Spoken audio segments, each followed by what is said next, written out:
నమస్తే వి digital news కి స్వాగతం. నేను కృష్ణవేణి. ముందుగా వార్తల్లోని ముఖ్యాంశాలు.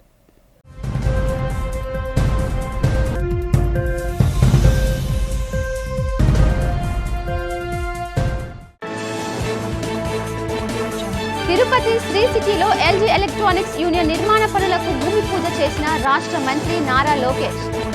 ఉద్యోగ ఆవిష్కరణలకు ఆంధ్రప్రదేశ్ను పవర్ హౌస్ గా మారుస్తామని వెల్లడి.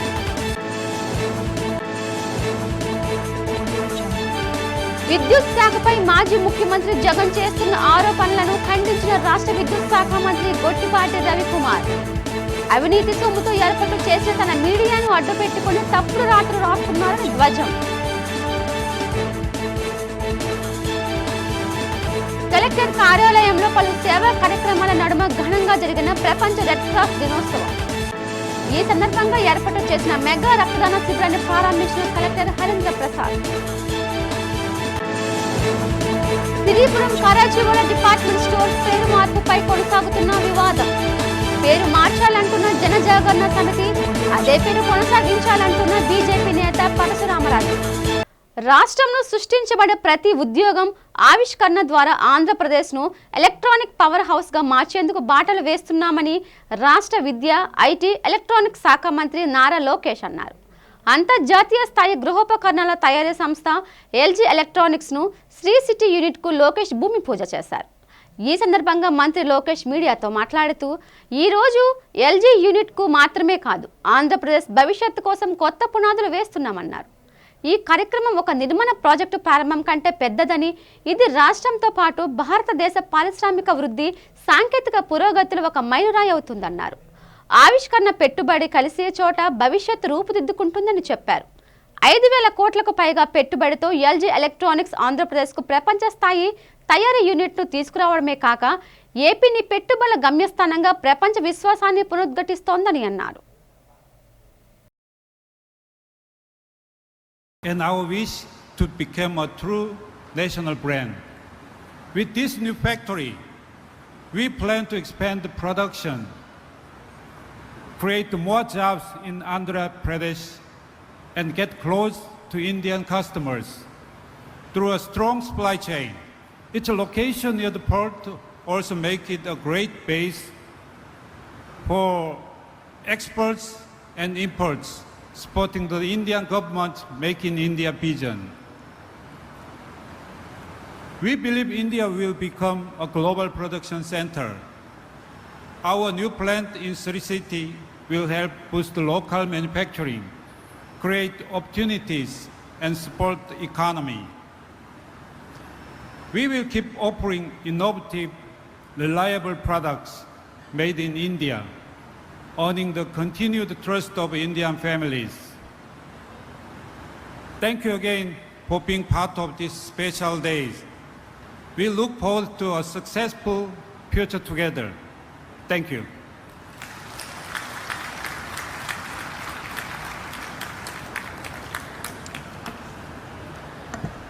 Thank you for sharing your insights. Now I would like to invite on the dais Mrs. Song Ho Lee, Ambassador of Republic of Korea to India, for congratulatory remarks. Please put your hands together for him.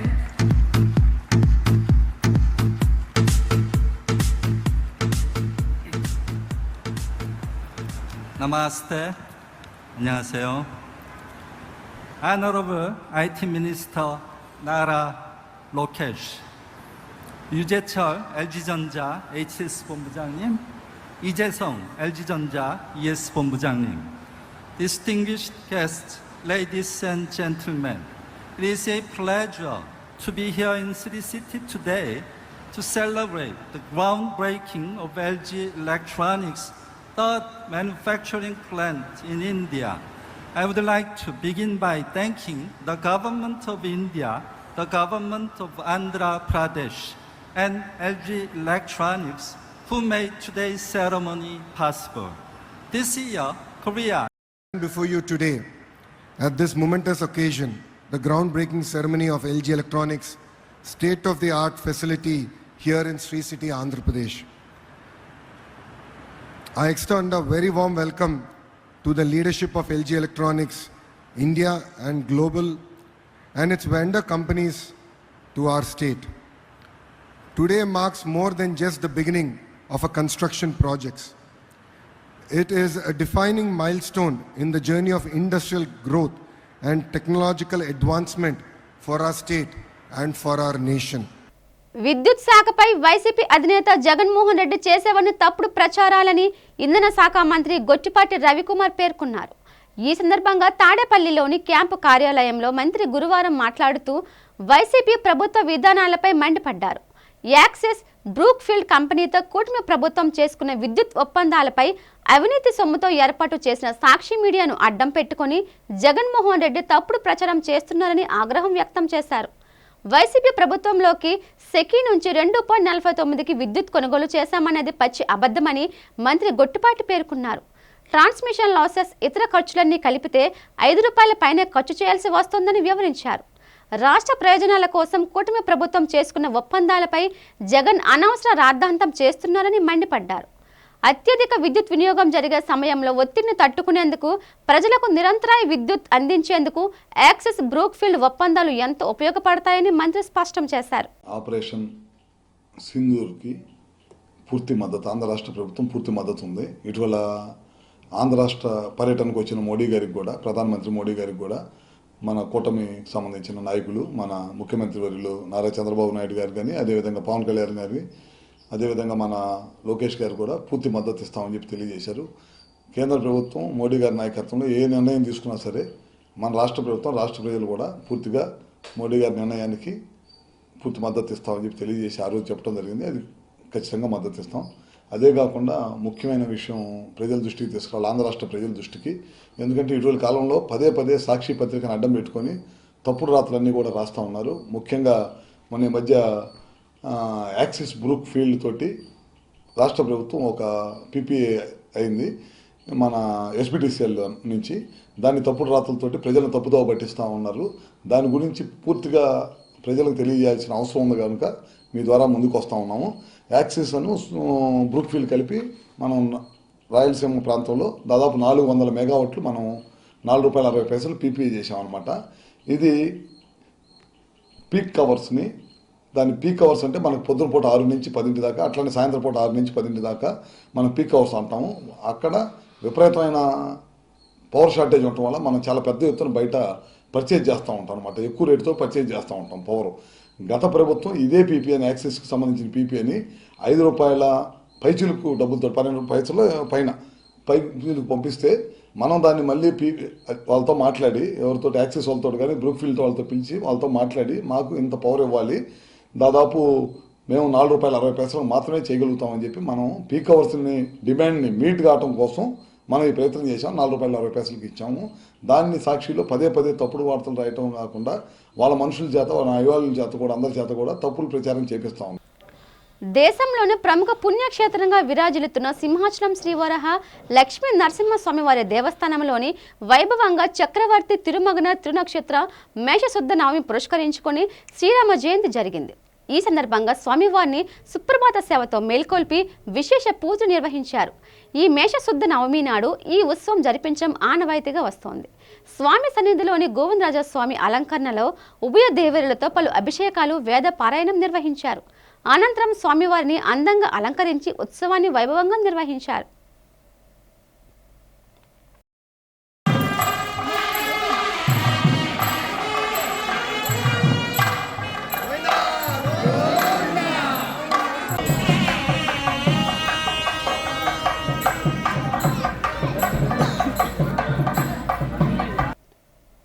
Karachi వాళ్ళ department stores పేరు మార్చాలని demand చేయటం సరికాదని BJP జిల్లా అధ్యక్షుడు పరశురామరాజు అన్నారు.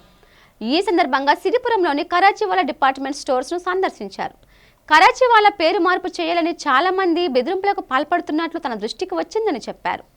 Store నిర్వాహకులు భయపడవలసిన అవసరం లేదని, పేరు కూడా మార్పు చేయాల్సిన అవసరం లేదని తేల్చి చెప్పారు. అనంతరం పరశురామరాజు మీడియాతో మాట్లాడుతూ స్టోర్ నిర్వాహకులు స్వాతంత్రం రాకముందు నుండి 1 టౌన్ ఏరియాలో స్టోర్ను ప్రారంభించారని చెప్పారు. ఇక్కడే స్థిరపడి నిజాయితీగా వ్యాపారం చేసుకుంటున్నారని అన్నారు. కరాచీ వాళ్ళ పేరు మార్చాలని డిమాండ్ చేయడం సరికాదన్నారు. ఈ కార్యక్రమంలోని బీజేపీ నేతలు పాల్గొన్నారు. కరాచీవాలా స్టోర్ అనే పేరు మీద అంటించిన పేపర్లను స్వయంగా పరశురామరాజు తొలగించారు.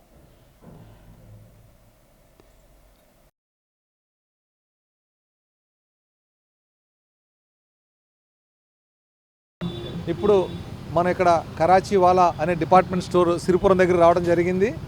యాక్చువల్లీ ఏదైతే కరాచీవాలా పేరు పెట్టుకున్నారో వీళ్ళు సింధూసు బిఫోర్ ఇండిపెండెన్సే విశాఖపట్నం రావటం, అలాగే వన్ టౌన్లో షాప్ పెట్టుకోవటం, 1980 ఆ ప్రాంతంలో ఇక్కడ రావటం పెట్టడం జరిగింది. వీళ్ళు నాణ్యమైన సామాను అమ్మడంలో వీళ్ళు విశాఖపట్నంలో ప్రసిద్ధిగాంచిన ఎన్ని డిపార్ట్మెంట్ స్టోర్స్ వచ్చినా వీళ్ళు మాత్రం ఎక్కడ క్వాలిటీ తగ్గకుండా అమ్మే మనుషులు. ఎందుకు ఈ మాట చెబుతున్నానంటే ఈ మధ్య కొంతమంది బీజేపీ ఆర్ఎస్ఎస్ అని చెప్పి ఇక్కడ షాప్ దగ్గరికి వచ్చి కరాచీవాలా అనే పేరు ఉండకూడదు, ఇది తీసేయాలని చెప్పారు. అది కరెక్ట్ కాదు. ఎందుకంటే వాళ్ళు అప్పుడు పూర్వీకులు వచ్చింది అక్కడి నుంచి కాబట్టి వాళ్ళు ఇక్కడ పెట్టుకోవడం జరిగింది. పేరుకి దానికి సంబంధం లేదు. ఇలా అనుకుంటే గుంటూరులో ఉన్న Jinnah tower, KGH King George hospital అది కూడా తీసేయాలి. కానీ ఇదన్నీ కూడా వీళ్ళు వ్యాపారం చేసుకుంటున్నారు. కరాచీ నుంచి వచ్చారు కాబట్టి వాళ్ళు గుర్తుగా పెట్టుకున్నట్టున్నారు. కరాచీ అనేది కూడా పూర్వం మన హిందూ దేశంలో ఉండేదే. అందుకని దాన్ని మనం తప్పుగా తీసి పాకిస్తాన్కి మనకున్న మన మధ్య విభేదాల గురించి ఆలోచించి దీన్ని తీయమంటాం తప్పు. ఎందుకంటే వీళ్ళు GST, income tax, sales tax అన్ని రకాల ట్యాక్స్లు కట్టుకుంటారు కాబట్టి అది తీయమని అంటాం తప్పు. దాన్ని చాలామంది సభ్యులు నాకు ఫోన్ చేయడం జరిగింది. ఇలా బీజేపీ కానీ ఆర్ఎస్ఎస్ కానీ దీని మీద ఉద్యమం చేయమన్నారని అనడం జరిగింది. కానీ అది 100% మేము దాన్ని ఖండిస్తున్నాం. భారతీయ జనతా పార్టీ కానీ ఆర్ఎస్ఎస్ కానీ హిందూ పరిషత్ కానీ మేము ఎవరం కూడా దీని మీద యాజిటేషన్ చేయమని మేము పైనుంచి ఆదేశాలు కానీ ఇవ్వటం జరగలేదు. అలాగే మేము ఎవరం కూడా ఇక్కడ రాలేదు. సో ఇది 100% తప్పు. వీళ్ళు మనకి బిఫోర్ ఇండిపెండెన్స్ అప్పుడు ఉన్న ఏదైతే పాకిస్తాన్ విడిపోయిందో అప్పుడే వీళ్ళు బయటకు రావడం జరిగింది ఇక్కడికి. సో అప్పటి నుంచి మనతో కలిసి ఉంటున్నారు కాబట్టి వీళ్ళందరూ మనవాళ్లే. అలాగే సింధూస్ వీళ్ళు. సో ఇది 100% వాళ్ళు ఎవరైతే చేశారో వాళ్ళు చేసిన నిర్వాకాన్ని ఖండిస్తున్నాం. సో 100% ఈ పేర్లు ఇప్పుడే ఏదైతే పేర్లు పైన వైట్ పేపర్స్ అందించారో అవి తీసేసి వాళ్ళు హ్యాపీగా వ్యాపారం చేసుకోవాలని చెప్పడం కోసం భారతీయ జనతా పార్టీ తరఫున ఇక్కడికి రావడం జరిగింది. ఈ రోజు నుంచి అటువంటి విభేదాలు లేకుండా వాళ్ళు హ్యాపీగా ఇక్కడ వ్యాపారాలు చేసుకోవాలి. విశాఖపట్నం అనేది ప్రశాంత నగరం. ఇక్కడ ఎటువంటి తారతమ్యాలు ఏమి ఉండవు. ప్రపంచ రెడ్ క్రాస్ దినోత్సవం సందర్భంగా కలెక్టరేట్లో అధికార యంత్రాంగం మెగా రక్తదాన శిబిరాన్ని నిర్వహించింది. జిల్లా కలెక్టర్ హరీంద్ర ప్రసాద్ శిబిరాన్ని ప్రారంభించారు. ఈ శిబిరంలో కలెక్టరేట్ ఉద్యోగులతో పాటు పలు స్వచ్ఛంద సేవా సంస్థలు ప్రతినిధులు స్వచ్ఛందంగా రక్తదానం చేశారు. ఈ కార్యక్రమంలోని జిల్లా రెవెన్యూ అధికారి భవానీ శంకర్, రెడ్ క్రాస్ కార్యదర్శి Ravikumar, medical officer doctor Lakshmi, junior red cross youth coordinator Rahmatullah, జిల్లా కోఆర్డినేటర్ సంతోష్ తదితరులు పాల్గొన్నారు. ఈ సందర్భంగా జిల్లా కలెక్టర్ హరీంద్ర ప్రసాద్ మాట్లాడుతూ ప్రతి ఒక్కరూ రక్తదానం చేసి మరొకరి ప్రాణాలను కాపాడాలని కోరారు.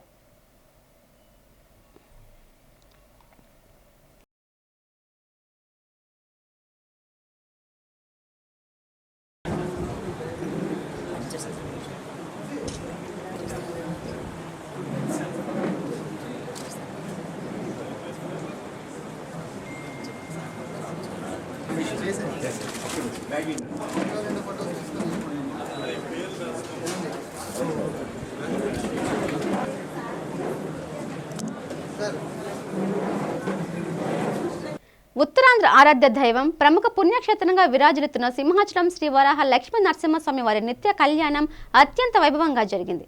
అజిత సేవల్లో భాగంగా అర్చక స్వాములు ఉత్సవమూర్తిని గోవిందరాజస్వామిని ఉభయ దేవరులతో మండపంలో అధిష్ఠింపచేశారు. నిత్య కళ్యాణంలో పాల్గొన్న భక్తులు గోత్రనామాలతో సంకల్పం చెప్పి పంచరాత్ర గమశాస్త్రం విధానంలో విశ్వకేశ ఆరాధన పుణ్యవచనాలతో కార్యక్రమానికి శ్రీకారం చుట్టారు.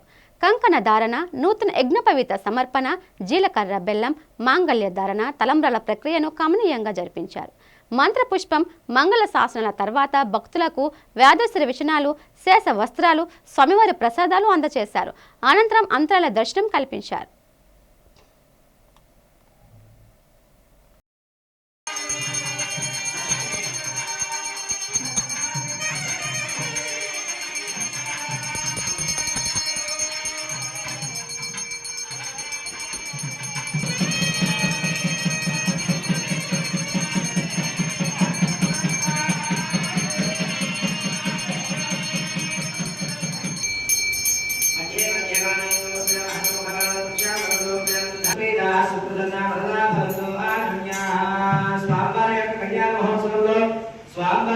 ఈస్ట్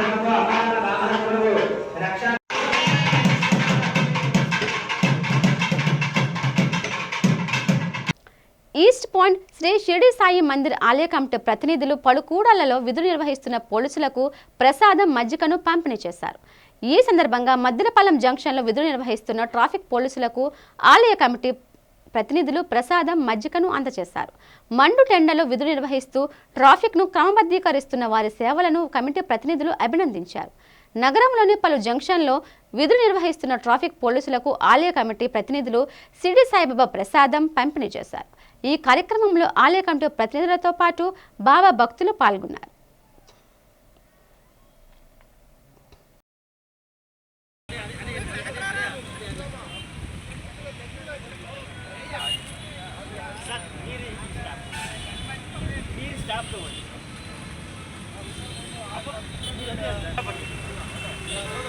దగ్గరండి మేడం మేడం తీసుకోండి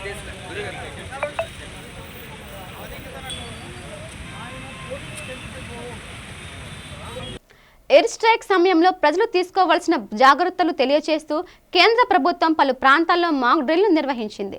నగరంలోని వన్ టౌన్లో గల గ్రీన్ మేరీ ప్రభుత్వ బాలికోన్నత పాఠశాల ఆవరణలోని మాక్ డ్రిల్ జరిగింది. Civil defence, fire, NDRF, SDRF, port trust, CISF, navy ఆధ్వర్యంలోని నగరంలో పలు ప్రాంతాల్లో డ్రిల్ నిర్వహించారు. యుద్ధ సమయంలో శత్రువుల నుండి ఏ విధంగా రక్షణ పొందాలి అనే అంశంపై ప్రజల్లో సంపూర్ణ అవగాహన కల్పించారు.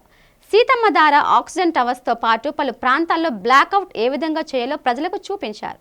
ప్రజలు స్వచ్ఛందంగా విద్యుత్ సరఫరా నిలిపివేసి శత్రువులకు ఎటువంటి ఆనవాళ్లు కనిపించకుండా ఎలా చేయాలో అవగాహన కల్పించారు. పాకిస్తాన్తో నెలకొన్న ఉద్రిక్త పరిస్థితుల దృష్ట్యా కేంద్ర ప్రభుత్వం దేశంలోని పలు ప్రాంతాల్లో ప్రజలు ఏ విధంగా రక్షణ చర్యలు చేపట్టాలో తెలియజేస్తూ మాక్ డ్రిల్ కార్యక్రమాలను చేపట్టింది.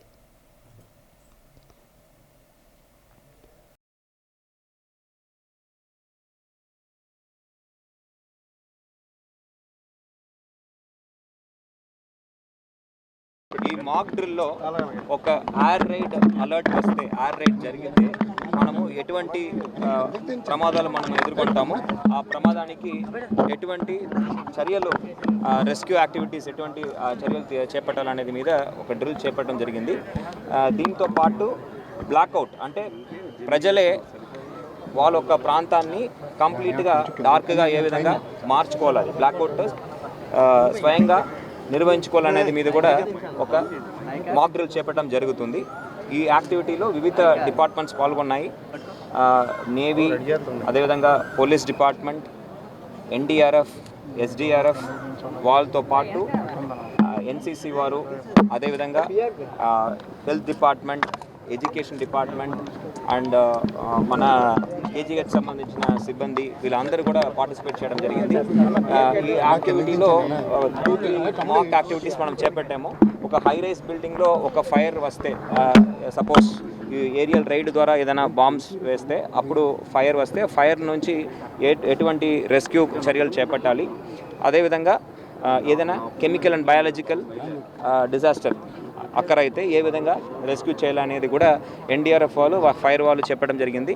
అదేవిధంగా రెస్క్యూ యాక్టివిటీ, ఎక్కడైనా చిక్కుకున్న వాళ్ళని, పడిపోయిన బిల్డింగ్ కింద చిక్కుకున్న వాళ్ళని ఏ విధంగా రెస్క్యూ చేస్తారనేది ఎస్డీఆర్ఎఫ్ వాళ్ళు చేపట్టడం జరుగుతుంది. సో ఈ యాక్టివిటీతో పాటు నేను చెప్పినట్టు బ్లాక్అవుట్ అంటే కంప్లీట్గా వాళ్ళు ఉన్న రెసిడెన్స్లో లైట్స్ అన్నీ కూడా ఆఫ్ చేసేసి ఏరియల్గా ఏమీ కింద చూస్తే కనిపించకుండా మొత్తం ప్రాంతంలో బ్లాక్అవుట్ ఏ విధంగా నిర్వహించాలనేది కూడా చేపట్టడం జరుగుతుంది. ఈ యాక్టివిటీ ద్వారా సివిల్ డిఫెన్స్ ఆర్గనైజేషన్ అంటే సివిలియన్ ఏరియాల్లో వాళ్ళ ఒక భద్రత కోసం సిద్ధంగా ఉన్న ఆర్గనైజేషన్స్ అన్నీ కూడా టైంకి రెస్పాండ్ అవుతున్నారా, వాళ్ళు ప్రజలకి ఆ మెసేజ్ని తీసుకువెళ్తున్నారా, ప్రజల్ని అప్రమత్తం చేస్తున్నారా అనేది కూడా మనము అసెస్ చేయడం జరుగుతుంది. దీంట్లో ఉన్న లెర్నింగ్స్ని మనము జిల్లాలో, అదేవిధంగా నగరంలో ఉన్న వివిధ ప్రాంతాల్లో కూడా అగైన్ మనము మాక్ డ్రిల్స్ చేపట్టడం జరుగుతుంది. వార్డు వారీగా, సచివాలయం వారీగా కూడా ఈ మాక్ డ్రిల్స్ రాబోయే రోజుల్లో we will plan and do. So ప్రజలందరికీ కూడా ఈ బ్లాక్అవుట్ గురించి, ఏ విధంగా ఈ ఏరియల్ రైడ్ వస్తే సేఫ్ గార్డ్ చేసుకోవాలి అనేది గురించి కూడా వివరించడం జరుగుతుంది. విశాఖ ప్రజలు పర్యాటకులను అలరించేందుకు సాగర తీరంలో ఎగ్జిబిషన్ కొలువు తీరింది. ప్రతి ఏడాది వేసవికాలంలో రాజారెడ్డి ఆధ్వర్యంలో ఎగ్జిబిషన్ గత కొన్ని నగరాల్లో నిర్వహించడం ఆనవాయితీగా వస్తోంది. ప్రతి ఏటా మాదిరిగానే ఈ వేసవిలో కూడా సాగర తీరంలోని పోలీస్ ఆఫీసర్స్ మెస్ సమీపంలోని ఎగ్జిబిషన్ ఏర్పాటు చేశారు. ఈ ఎగ్జిబిషన్లో చిన్నారుల నుండి అన్ని వయసుల వారిని అలరించే విధంగా అనేక ఎంజాయ్మెంట్స్ పరికరాలు ఉన్నాయి. ఈ ఎగ్జిబిషన్లో నయాగరా వాటర్ ఫాల్ను మైమరిపించే విధంగా అద్భుతమైన రీతిలో నయాగరా నమూనాలో వాటర్ ఫాల్స్ను ఏర్పాటు చేసినట్లు రాజారెడ్డి తెలిపారు. ఎగ్జిబిషన్ సందర్శకులకు ఈ వాటర్ ఫాల్ ఒక ప్రత్యేక అనుభూతిని ఇస్తుందని అన్నారు. దేశంలోని అనేక ప్రాంతాల నుండి వచ్చిన వారు ఏటా ఏర్పాటు చేసిన స్టాల్స్ని ప్రత్యేకమని చెప్పారు. అంతేకాక జలకన్యల విన్యాసాలు పిల్లలను పెద్దలను ఎంతగానో ఆకట్టుకుంటాయన్నారు. మహావిశాఖ ప్రజలు ఈ ఎగ్జిబిషన్ విజయవంతం చేయాలని రాజారెడ్డి మీడియా సమావేశంలో కోరారు.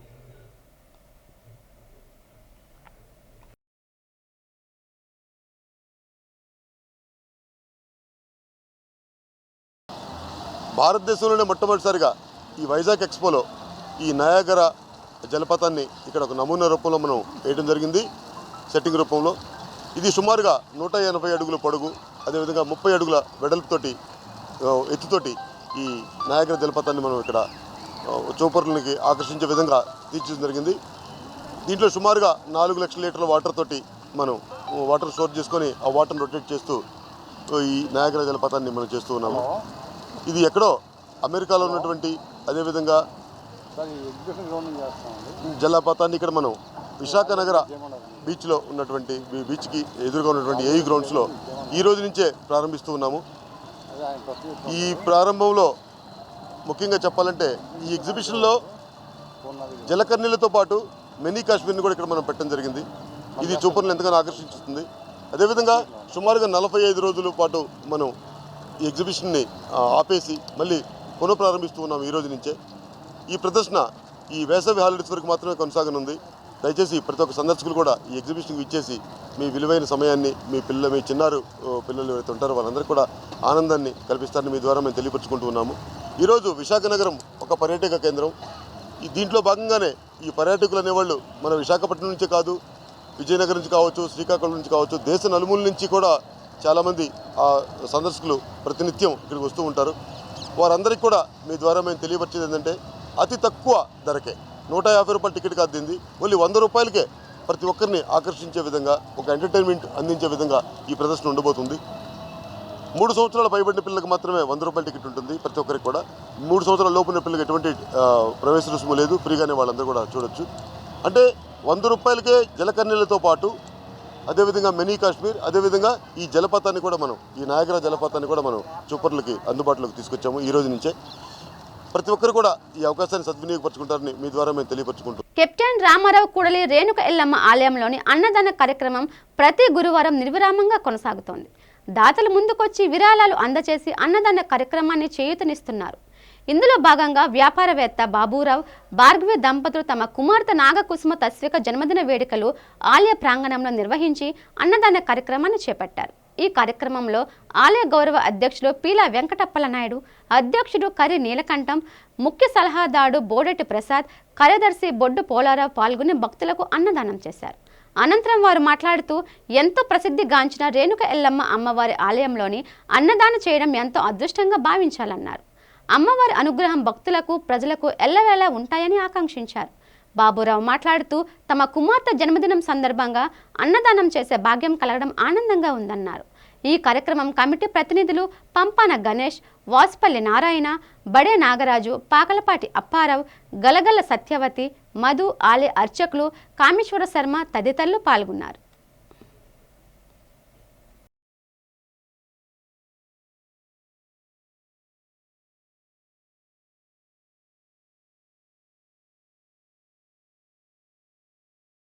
నమస్కారం.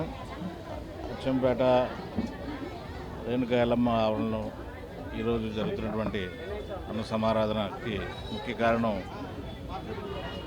వెంకటేశ్వర మిట్ట నారాయణ వీధి బాబురావు గారు దంపతులు సతీసమేతంగా పిల్లలతో ఈరోజు వారు రెండో పాప పుట్టినరోజు సందర్భంగా పోయిన సంవత్సరం జూలై నెలలో ఒక పాప పుట్టినరోజు సందర్భంగా అమ్మవారికి ఆలయంలో ఈ విధమైన కార్యక్రమం చేశారు. అమ్మవారి మీద ఉన్నటువంటి అపార నమ్మకంతో భక్తి శ్రద్ధలతో ఈ సంవత్సరం కూడా వారు ఇంకో అమ్మాయి పుట్టినరోజు సందర్భంగా ఈరోజు భక్తులందరికీ కూడా అన్నసమారాధన చేస్తున్నారు. వారికి వారి కుటుంబ సభ్యులకి రేణుకా ఎల్లమ్మ ఆశీర్వాదం ఎప్పుడు ఉండాలని ఆలయ కమిటీ తరఫున అందరి తరఫున కూడా. గుడాల బాబురావు గారు ఆయన ప్రముఖ సంఘ సేవకులు. ఏదైనా కష్టం అంటే పలికే వ్యక్తి బాబురావు గారు. వాళ్ళ మనవరాలు అయినటువంటి తాస్విక గారి అమ్మాయి చిరంజీవి బర్త్డే సందర్భంగా ఈరోజు ఒక 250 మంది పైచీలకు పేదవారందరికీ కూడా అన్న సమారాధన కార్యక్రమం చేయడం జరుగుతుంది.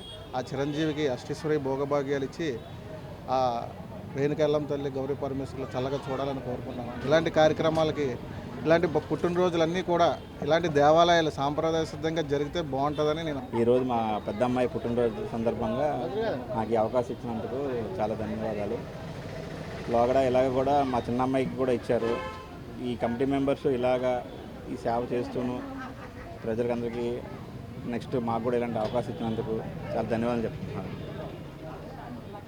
పాపకి మరి బర్త్డే సందర్భంగా మరి ఈరోజు 200 మందికి భక్తులకి పేదవారికి అన్నదానం చేస్తున్నారు. అలాగే ఆ రేణుకెళ్ళమ్మ ఆశీస్సులు కలగాలి. అలాగే మరి వాకలపట్టి అప్పారావు ఉన్నారంటే మాకు నెలకి ఒక 5,000 రూపాయలు వారు అందరి దగ్గరికి వెళ్ళి 200 రూపాయలు కలెక్ట్ చేసి నెలకు 5,000 రూపాయలు మాకు విరాళంగా అప్పారావు సమాధానం చేస్తున్నారు. Adil foundation, Lagudu foundation, Lagudu charitable trust ఆధ్వర్యంలోని రెడ్ క్రాస్ ప్రపంచ దినోత్సవం జరిగింది. ఈ సందర్భంగా జడ్పీ సమీపంలో గల రెడ్ క్రాస్ బ్లడ్ బ్యాంక్ వద్ద మెగా రక్తదాన శిబిరాన్ని నిర్వహించారు. ఫౌండేషన్ సభ్యులు శిబిరంలోనే స్వచ్ఛందంగా పాల్గొని రక్తదానం చేశారు. ఈ సందర్భంగా ఆదినారైన డాక్టర్ లగుడు గోవిందరావులు మాట్లాడారు. తలసేమియాతో బాధపడుతున్న వారిని ఆదుకోవాలనే లక్ష్యంతోనే రక్తదాన శిబిరాన్ని నిర్వహించామన్నారు. ప్రతి ఒక్కరూ రక్తదానం చేసేందుకు ముందుకు రావాలన్నారు. రక్తదానం చేయడం వలన మన ఆరోగ్యం మెరుగుపడటమే కాకుండా మరొకరి ప్రాణాలను కాపాడే అవకాశం ఉంటుందన్నారు. రెడ్ క్రాస్ బ్లడ్ బ్యాంక్ సిబ్బంది దాతల నుండి రక్తాన్ని సేకరించారు. ఈ కార్యక్రమంలోని ఫౌండేషన్ ప్రతినిధులతో పాటు బ్లడ్ బ్యాంక్ సిబ్బంది పాల్గొన్నారు.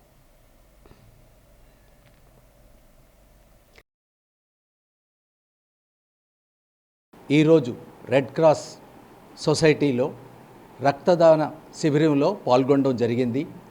రక్తదాన ఆవశ్యకత ప్రతి ఒక్కరికి తెలుసు.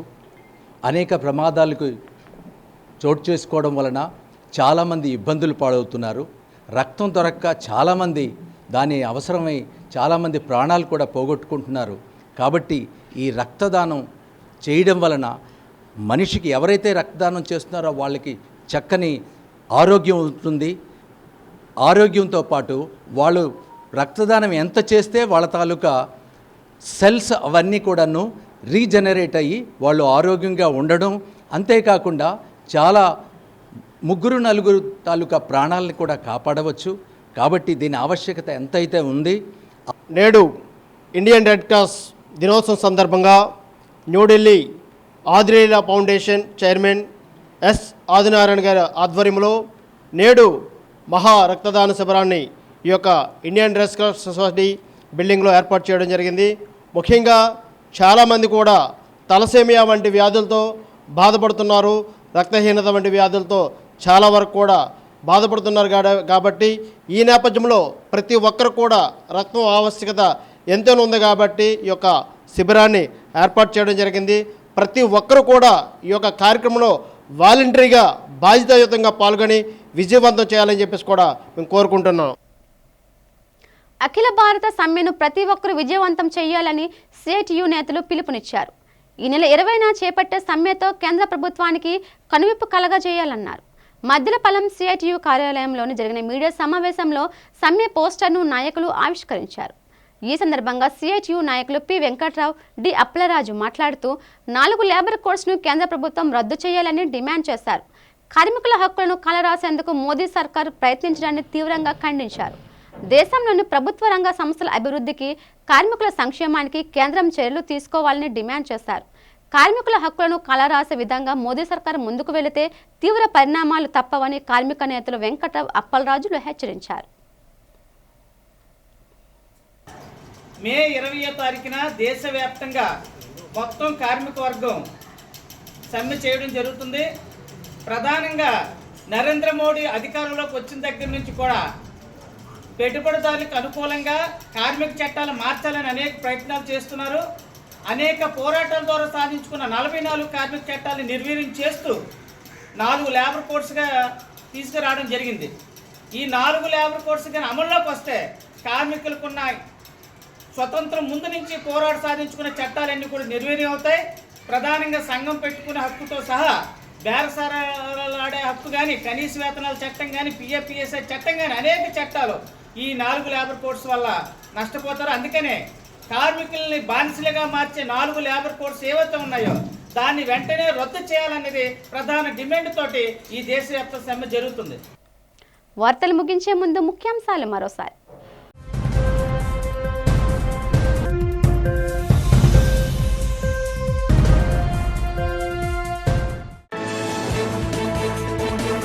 తిరుపతి శ్రీ సిటీలో ఎల్జీ ఎలక్ట్రానిక్స్ యూనియన్ నిర్మాణ పనులకు భూమి పూజ చేసిన రాష్ట్ర మంత్రి నారా లోకేష్. ఉద్యోగ ఆవిష్కరణలకు ఆంధ్రప్రదేశ్ను పవర్ హౌస్ గా మారుస్తామని వెల్లడి.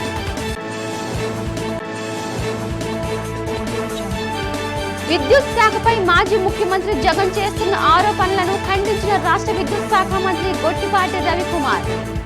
అవినీతి సొమ్ముతో ఏర్పాటు చేసిన తన మీడియాను అడ్డుపెట్టుకుని తప్పుడు రాత్రులు రాస్తున్నారని ధ్వజం. కలెక్టర్ కార్యాలయంలో పలు సేవా కార్యక్రమాల నడుమ ఘనంగా జరిగిన ప్రపంచ రెడ్ క్రాస్ దినోత్సవం. ఈ సందర్భంగా ఏర్పాటు చేసిన మెగా రక్తదాన శిబిరాన్ని ప్రారంభించిన collector Harendra Prasad. Siripuram Karachiwala department store పేరు మార్పుపై కొనసాగుతున్న వివాదం. పేరు మార్చాలంటున్న జనజాగరణ సమితి, అదే పేరు కొనసాగించాలంటున్న బీజేపీ నేత పరశురామరాజు. ఈ వార్తలు ఇంతటితో సమాప్తం. చూస్తూ ఉండండి డిజిటల్ న్యూస్. నమస్తే.